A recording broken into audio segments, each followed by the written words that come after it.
Growing up, not knowing my dad is not knowing my masculine self, my blackness, who I am as a person. The only memory I have of my dad is from when I was 18 months and learning to walk. I started late. I grew up in the East Village. My mom takes me to Tompkins Square Park and lets me walk around the entrance of 8th Street and Avenue A. I remember her telling me, "Go run to your daddy." I look up and I see him there, my father, squatting down with his arms open wide to catch me. I don't remember seeing him again. As a kid, my mom does her best to support me in my emotional needs. At 7 years old, she enrolls me into therapy. My therapist's name is Roy. He's a kind and gentle man. During my 45-minute sessions, I can do whatever I want. This means I play video games. While playing, Roy asks me how I'm feeling and how my day was. I never feel like I have to share, and I'm never afraid I'll be judged or criticized. Then for the last 15 minutes of our sessions, Roy asks that we sit down and have a conversation. He sets out a cup of Skittles, and we get into it. I tell him about stuff that's happening at school and at home. One day, I share how upset I am that my brothers know who their fathers are, but I don't. I feel it's totally unfair. I can feel myself becoming more angry the more I talk about it. It's like I'm pumping up all these untapped emotions, and they start spilling over everything. I begin to cry and lash out. Before I know it, I'm knocking things down from a bookshelf and throwing things around the room. I'm exploding with rage. Roy lets me act out like this for a while, but when I start throwing things around, he tells me, "Stop."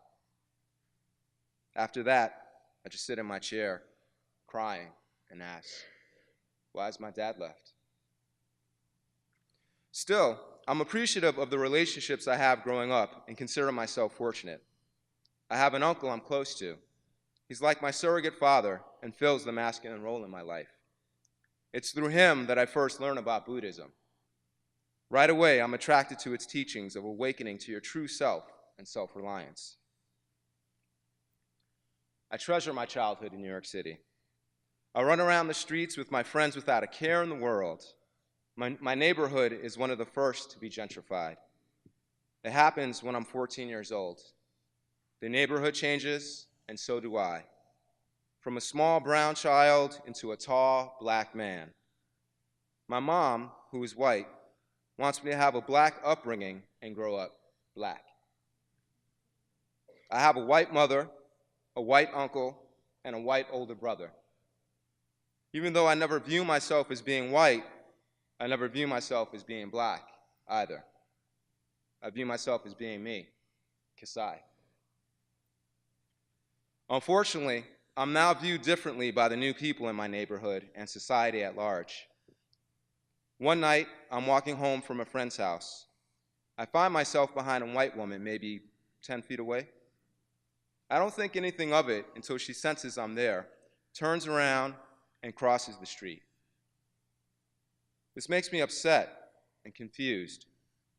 I feel like she viewed me as a threat.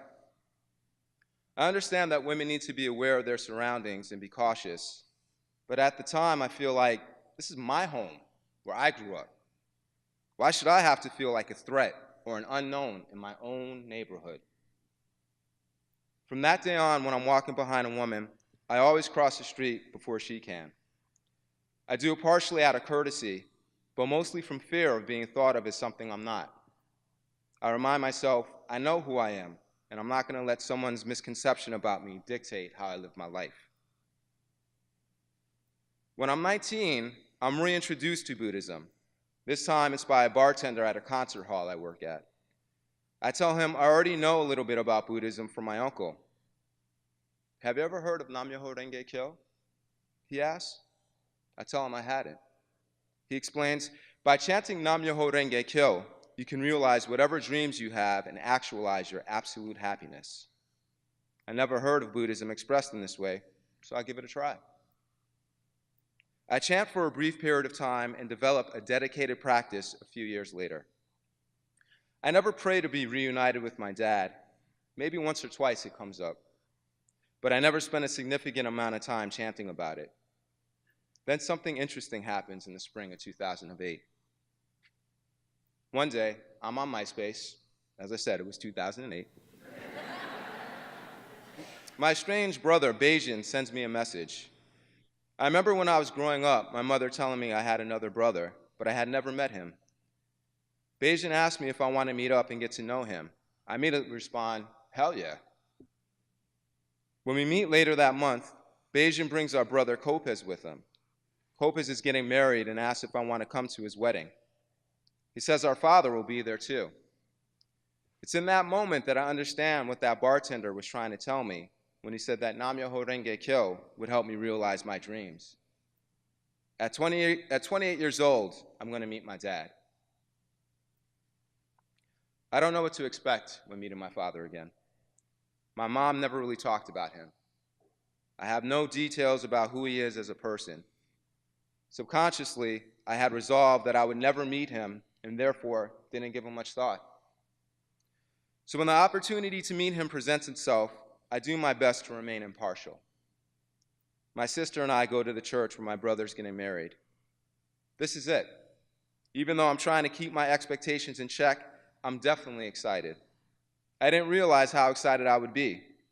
After all these years of not knowing him, I shut myself off from wanting to feel anything for him.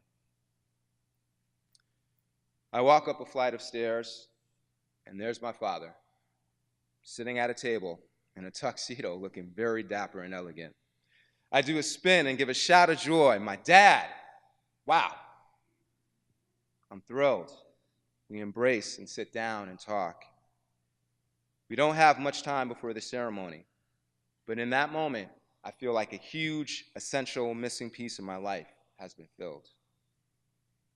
I had thought my dad would be this animated, kinetic individual.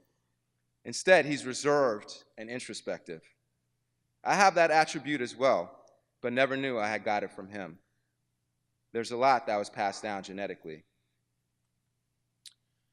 Now, my dad and I meet about 4 times a year for coffee. He's hesitant and cautious when we're together, almost as if he's apologetic and doesn't want me to have any hard feelings towards him. The first couple of meetings are awkward, but I'm able to convey my appreciation for just being there with him and let him know I don't have any expectations. When he gets more comfortable, he shares some of his stories from his childhood and from when he was in Vietnam. Reuniting with him is an ongoing process, and a lot of emotional and psychological things are still being sorted out. I'm in therapy again, and sometimes I think about my sessions with Roy. I'm glad I was given the space as a kid to sort out all my rage, sadness, and confusion. Roy created a safe place for me to talk about my father and my feelings surrounding that lack of connection. Looking back, I think it was in that moment when I was 8, when I had the emotional breakdown that turned into an emotional breakthrough, that I was finally at peace not knowing my dad. It left me with an awareness that helps me now as I'm getting to know my dad. My happiness isn't dependent on knowing my father. It's dependent on knowing me. Thank you.